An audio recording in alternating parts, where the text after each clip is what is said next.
Trump shocked the world. Erdogan will end the war in Ukraine. Putin is trapped by Ankara. Everything comes at a price. The world is on the brink. Little green men at the NATO border. The alliance has prepared a nuclear response. I'll tell you all the details in just a moment. Welcome, this is Ukraine. Today it's me, Victoria Panchenko, and the latest events. Erdogan will end the war in Ukraine. Trump made a sensational statement. US President Donald Trump named Turkish President Erdogan as one of the leaders who can help resolve the war unleashed by Russia against Ukraine. Erdogan can. The US president replied to a journalist's question about whether other world leaders, particularly the Turkish president, could help in peacefully resolving the war between Russia and Ukraine. Trump noted that Recep Erdogan is respected even in the Kremlin. Putin respects him, and he is my friend. The US president added that he only gets along with strong leaders, not weak ones, and is convinced that Erdogan also has a good attitude toward him. You know, when NATO has difficulties with President Erdogan, which happens quite often, they call me to talk to him, and I have never failed to resolve these issues right away. By the way, Erdogan has always made it clear who's in charge, even when dealing with Putin. An urgent call to the bunker dweller turned into a real ultimatum. Meanwhile, the Turkish company Baykar has unveiled a new drone with a Ukrainian engine. The drone is already undergoing tests and could become a weapon of retribution for the Ukrainian armed forces. The Russians are already in a panic. More on this in our report. An urgent call to Erdogan. The first details of this conversation have already emerged. The Turkish leader took an unexpected step. In the emergency call, Erdogan demanded that Putin stop the bloody war and switch to diplomacy. Ankara has once again officially stated Turkey is ready to take on a key role in peace negotiations on Ukraine. During the dialogue, the leaders also discussed bilateral relations and global threats. But most importantly, Erdogan made it clear that the patience of countries is running out. The president of Turkey also added that his country will continue to work in the interests of peace. The president of Turkey stated that in order to achieve a just and lasting peace in the conflict between Ukraine and Russia, it is necessary to intensify diplomatic efforts. And just recently, it became known that the Turkish company Baykar has begun testing the third prototype of the Kizil Elma drone, equipped with high-precision aviation weaponry and a new Ukrainian engine. The footage of the test was released by the company's press service. The reconnaissance and strike drone completed a flight carrying a 250-kilogram aerial bomb, which was equipped with an external correction system.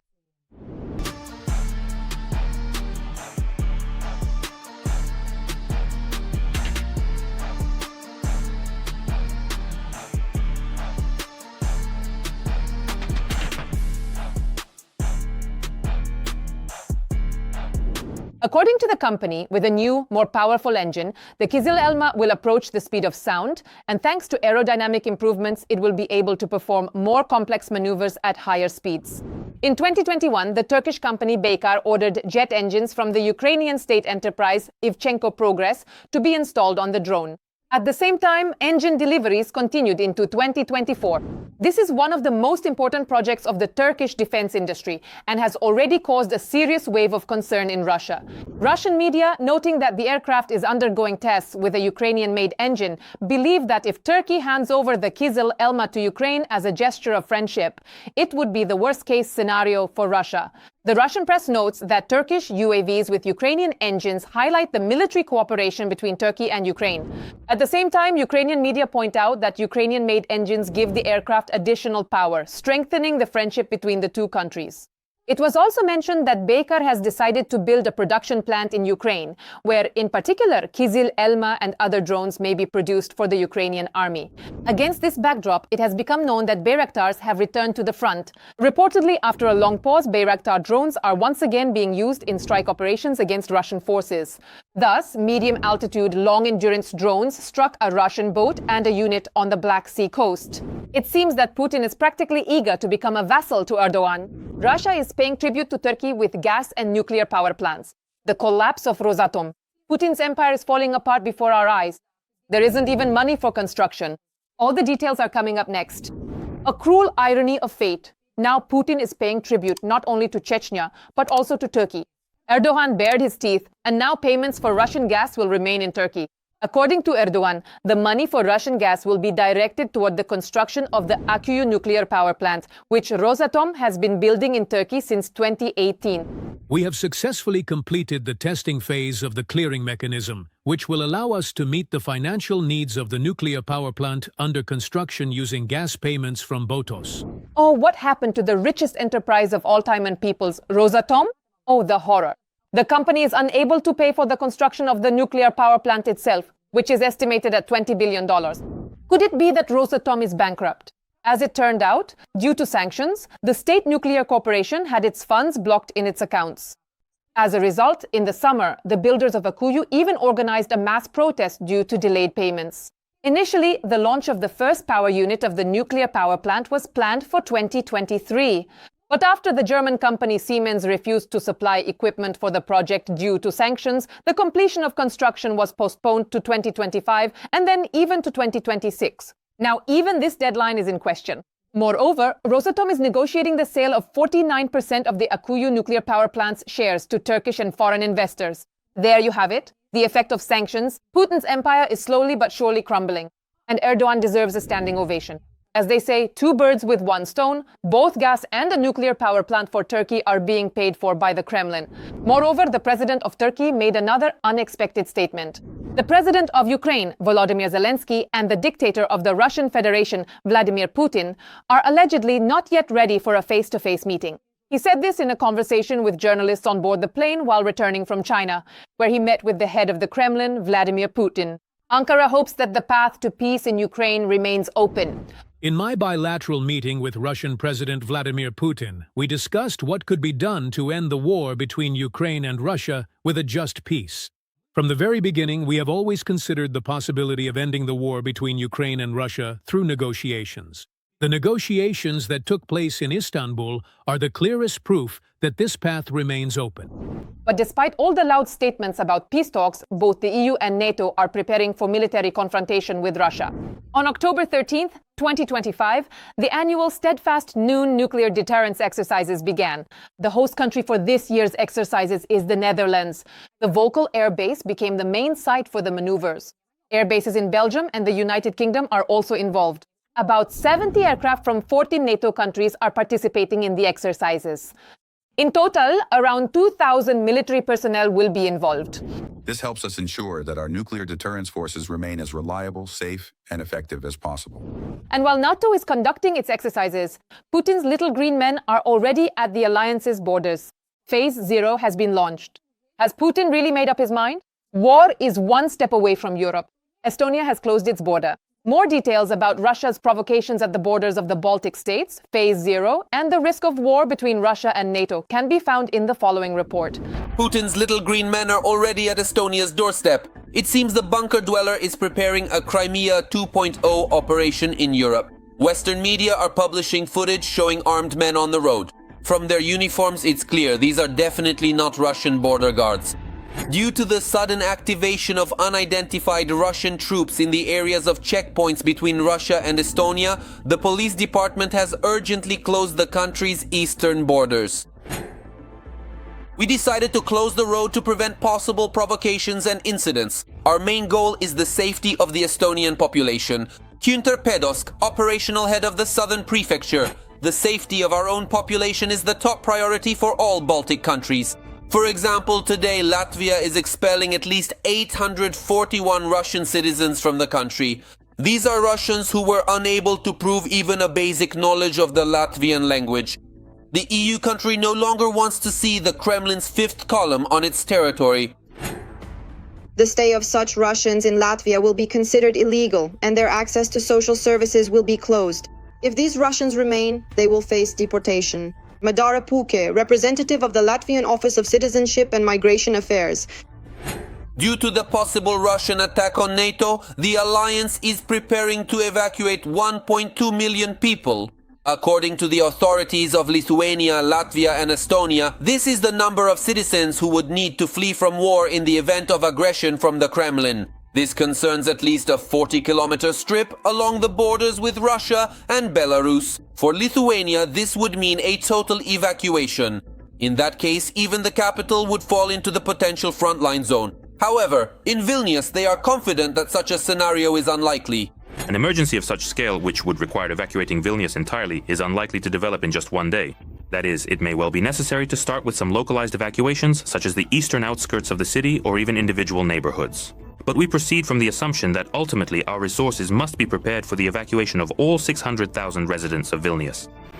Meanwhile, in Estonia, which has closed its borders, local churches, schools, universities, and sports arenas are already actively preparing to receive internally displaced persons. Special transportation trains and buses are being allocated for this purpose. Residents are being assigned to potential evacuation points and are given maps and information about the evacuation routes. Europeans themselves are stocking up on food, first aid kits, and packing emergency bags in case they need to flee suddenly. People have been talking about this for a long time, for the past several weeks and even months. At work, everywhere. We'll see what happens.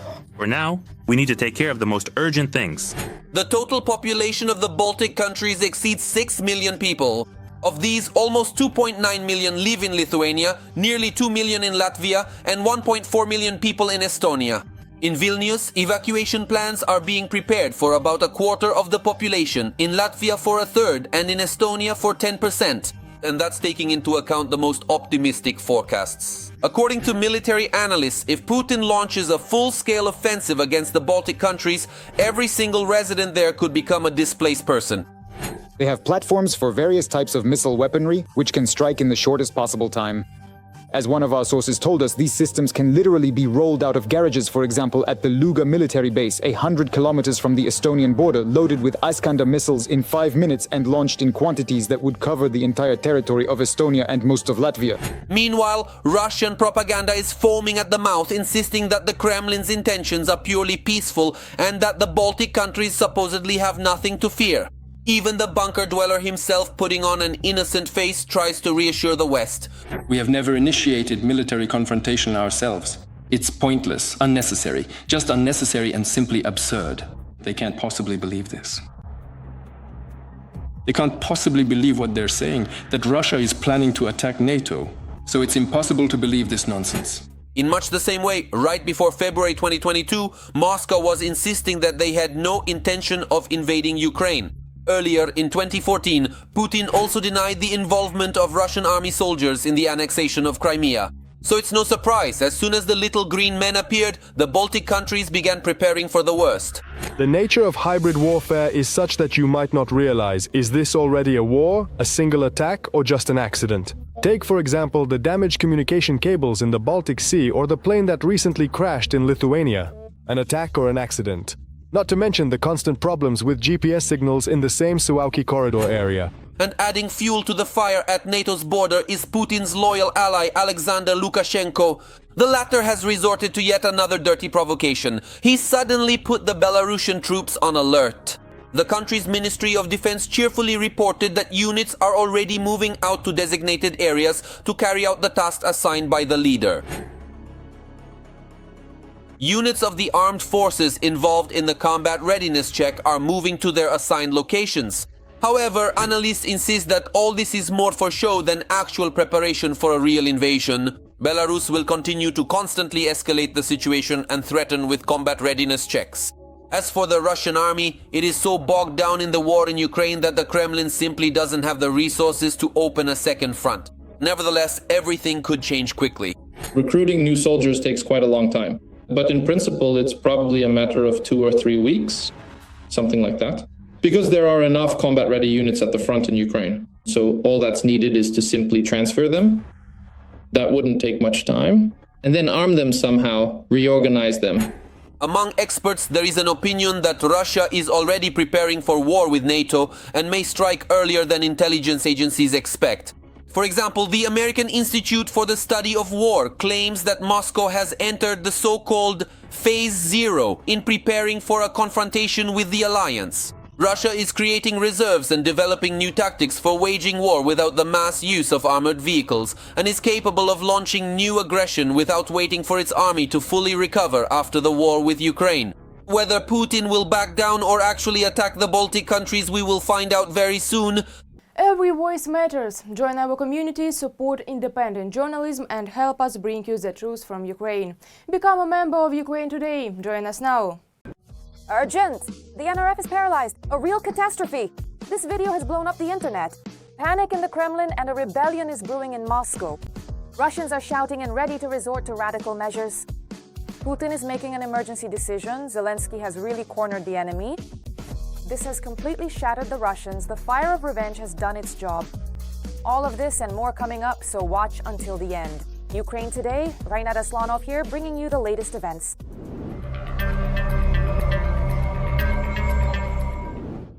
A catastrophe has struck the Russian Federation. Everything is falling apart. Putin can no longer control the situation, and the trap is closing in on the enemy. A Russian citizen is an individual who is officially recognized by the Russian Federation as a legal member of the country, possessing the rights to live and work within its borders and the responsibility to follow its laws. Is directing their entire extensive vocabulary at the so-called gasoline magnates, specifically in the Moscow region. It seems the heart of the Russian Federation is in the grip of serious problems. People are rebelling. You ought to be flogged, you swine. Line you up right across from your gas stations. Pull your pants down, bend you over, and give you a proper flogging, you swine. But while some gas stations are profiteering, others have stopped selling gasoline altogether. For example, that's what happened to a Novosibirsk chain, and it looks like 92 octane has disappeared for a long time. A gasoline shortage in Siberia. This is due to the halt in supplies from the Omsk oil refinery, the largest one east of the Urals. The Far Eastern regions aren't faring any better. The gasoline crisis is in full swing.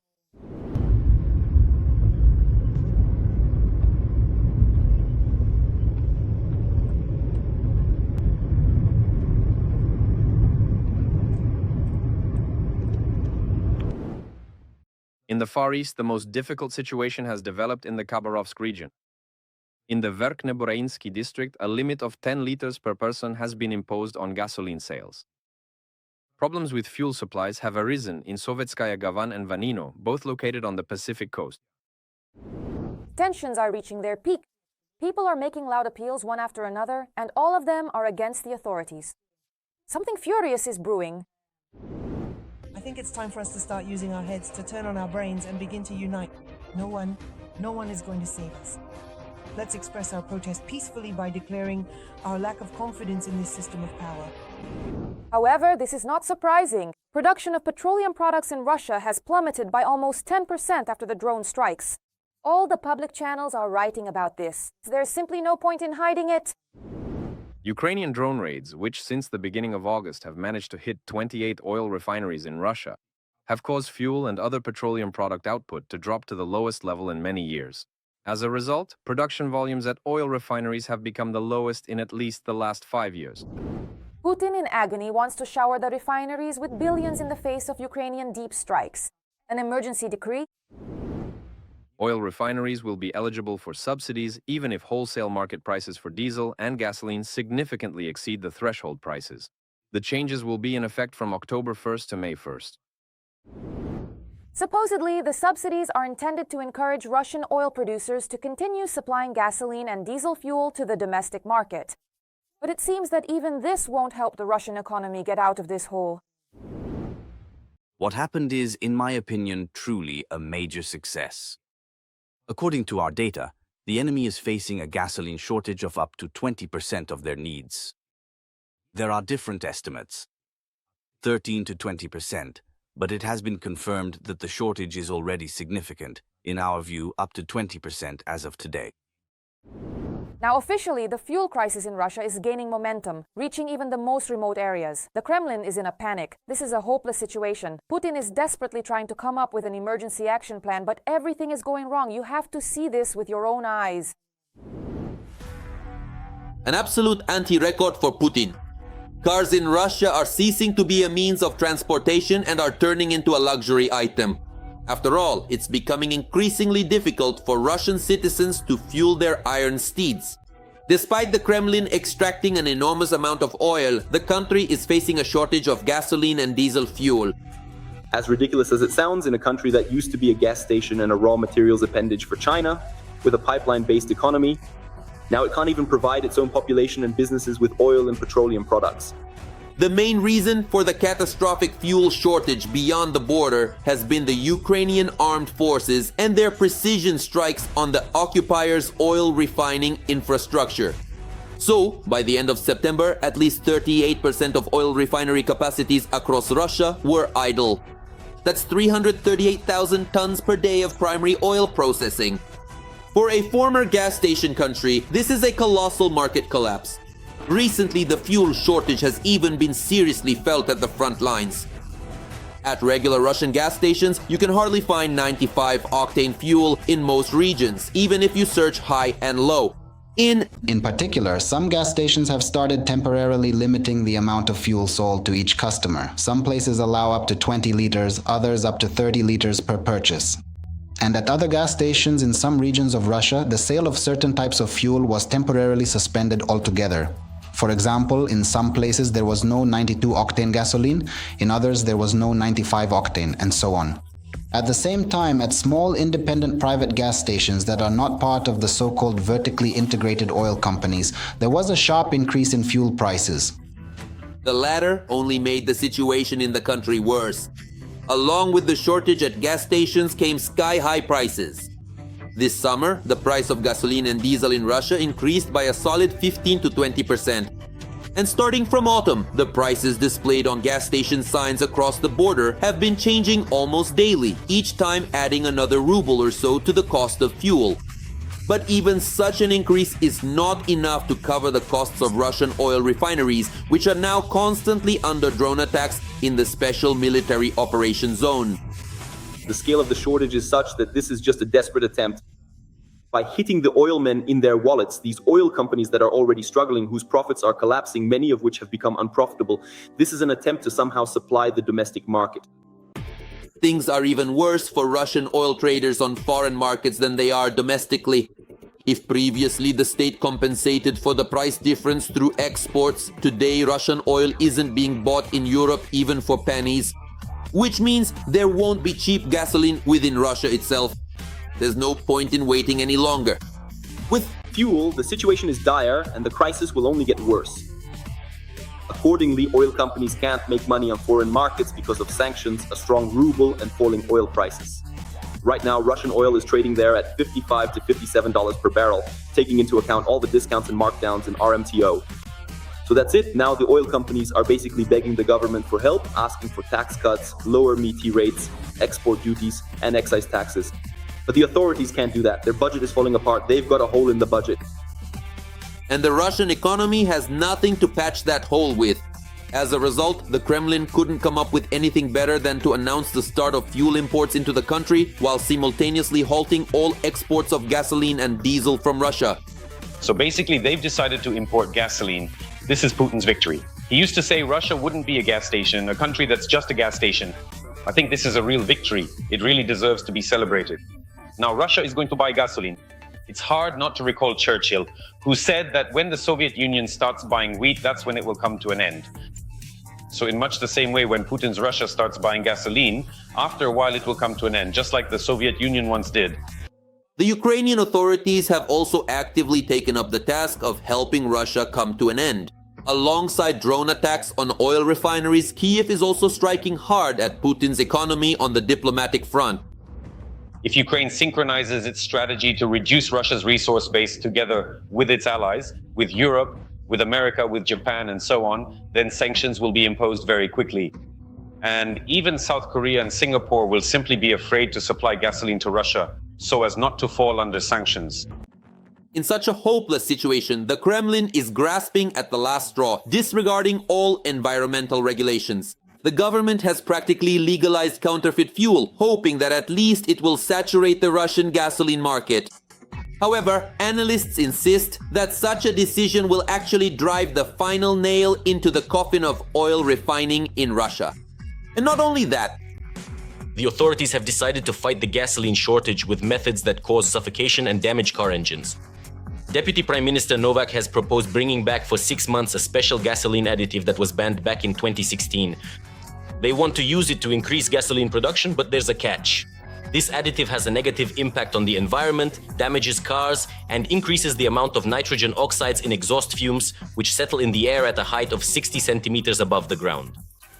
Breathing in these vapors is dangerous for people. Symptoms of poisoning include slowed reactions, suffocation, and a bluish tint to the hands and ears. And such a surrogate based on toxic additives will instantly turn your engine into a pile of scrap metal.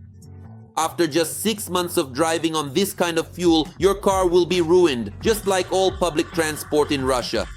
Then, without proper gasoline and diesel, the entire country of millions will be forced to go back to good old horse-drawn carts.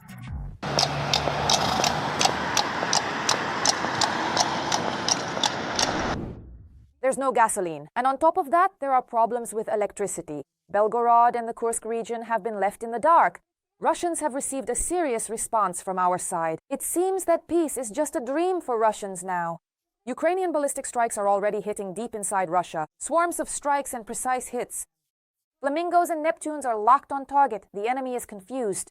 The pressure continues. What new strike should we expect? Watch the rest in the report.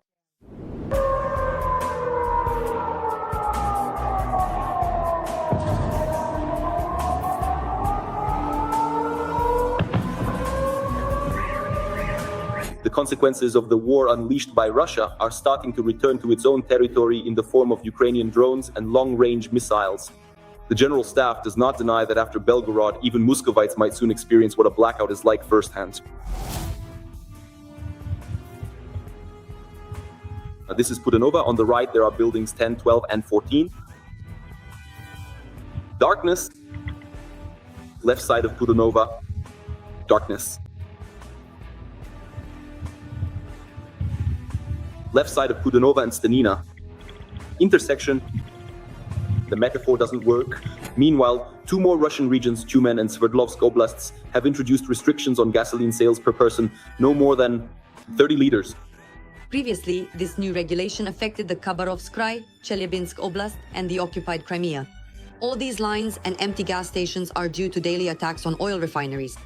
Commander-in-Chief Syrskyi stated that in September, under the Deep Strike program, there were reports of 70 hits on Russian territory.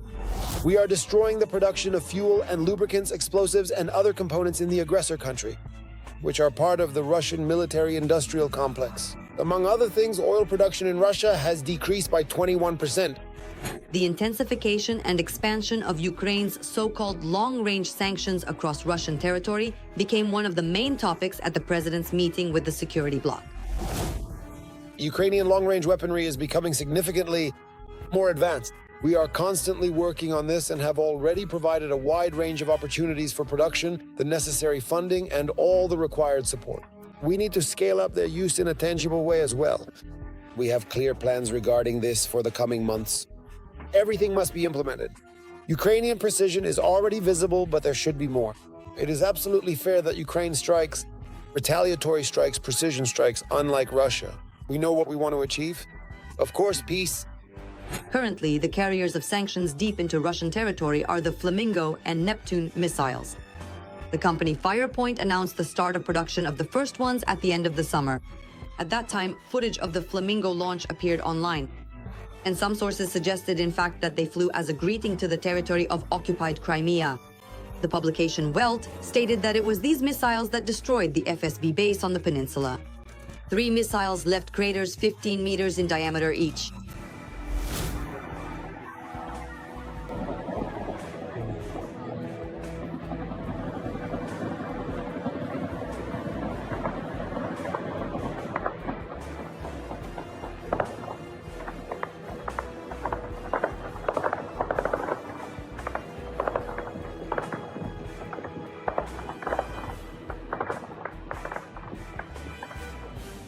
It exploded. At the same time, German journalists reported that 50 missiles roll off the assembly line every month, with plans to increase that to 200 per month. And now the Russians have supposedly displayed the wreckage of a downed Flamingo missile. According to their information, it was hit on Russian territory by a Buk system at an altitude of 100 meters and a speed of 600 kilometers per hour. Judging by the serial number, the occupiers assume this is the 106 munition produced in September. There is no reliable confirmation that the Flamingo destroyed the FSB base. Military analysts believe that the successful strikes, and not just this one, could have been carried out by the Neptune itself. Today, 3 modifications of it have already been tested and put into mass production in the Ukrainian defense industry. A 4th is in preparation. Testing is currently underway. This is the long-range Neptune, which can reach 1,000 kilometers. It is currently undergoing testing. It has already achieved, let's say, positive hits. And further on, the issue of putting it into serial production will be addressed in parallel. I believe this series of Neptunes makes the country more capable and reveals our combat potential. Because not every country in the world has cruise missiles, let alone cruise missiles that in the future will be both sea and land-based, and let's say with different ranges. For obvious reasons, Ukrainian weapons makers do not share much information about strikes against the aggressor. Thank you. But President Zelensky admitted to the press that the defense forces even combine them. And this, analysts acknowledge, is a successful practice that Ukrainians can adopt from their enemy. This missile is likely to be produced in larger quantities, but at the same time it is cheaper compared to the high-tech Neptune missile. And here there are a whole range of combinations. For example, the Neptune missile, being less detectable and more accurate, can be used to clear a corridor, or even the other way around. For example, a series of Flamingo missiles, which will be highly visible but very cheap, will be used as decoy missiles to draw the enemy's air defense forces away. At the same time, the less detectable but accurate Neptune missile will pass through and deliver a targeted strike. The Ukrainian defense industry is now nothing like it was at the start of the full-scale Russian aggression.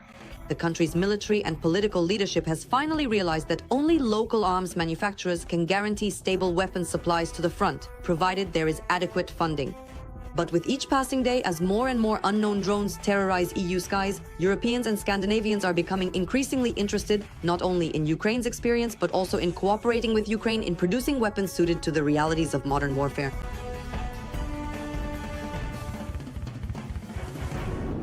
When will the catastrophe finally engulf Russia once and for all? Share your opinion in the comments. Like this video and stay up to date with the most important news. There's more to come.